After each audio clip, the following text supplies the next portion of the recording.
I was about 11 at the time, and I volunteered at the local animal shelter every day after school. It was pretty great. This particular incident happened around about the time of Halloween. Another girl and I were in the grooming area when another volunteer comes running in.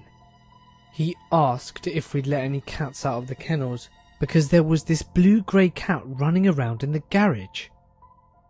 We drop everything and run over there, because if the shelter staff find out that an animal got loose, we would be in deep trouble.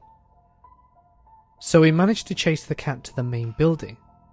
Instead of running into the cat area like we'd hoped, it ran straight into the euthanasia room and under the big machine that they still used.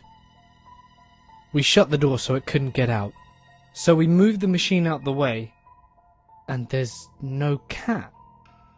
It's nowhere to be found. The cat is freaking gone. The three of us just sort of look at each other in shock and mutually not decided to say anything. I have no idea what happened there, but it was one of the creepiest incidences of my life.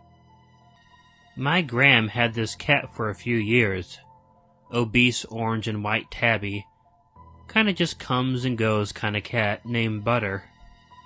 He met with an untimely end, so we buried him in the woods behind the house.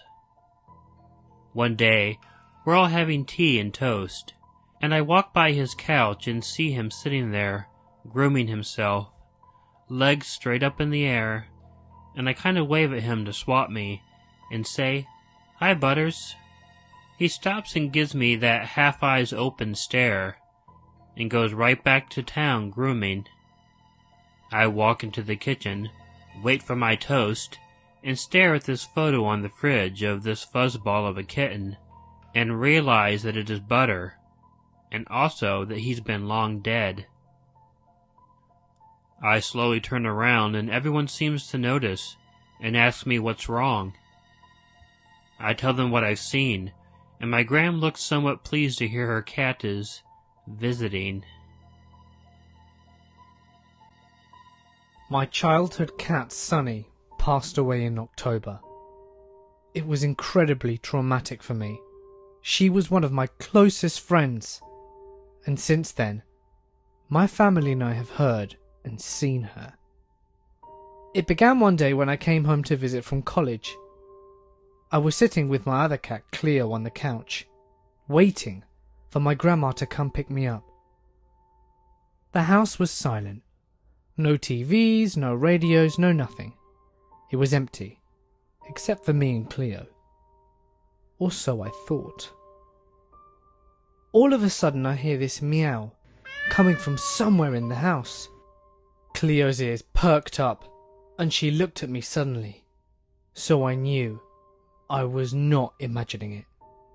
Sunny had a very distinct meow, and so does Cleo.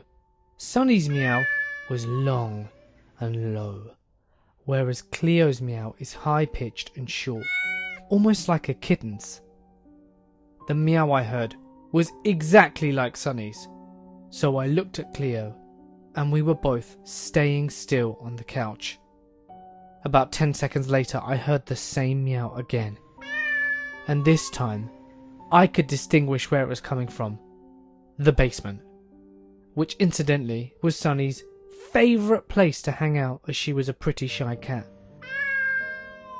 We heard it about 2 more times before it ceased. I called my mum up excitedly and she didn't believe me, of course.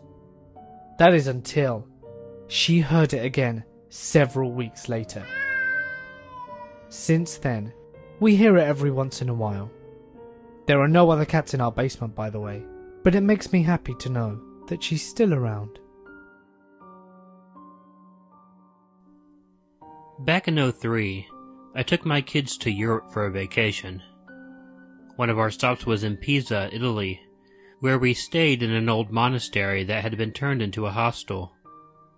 That night, we all slept in a dorm room, but since it was off-season, we were the only ones in it. We had 3 separate beds that were right next to each other, and in the middle of the night, I distinctly felt a cat jump up on my bed and lay on my legs. It woke me up. So I looked to see the cat, and there wasn't one.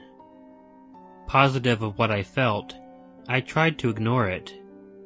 So I lay back down to go to sleep, not wanting to get all freaked out about it. The next morning I mentioned it to my kids, and my daughter, who's 15, said that the same thing had happened to her last night. That's the only time something like this has happened to me, and I am glad it happened to her too to back up my story.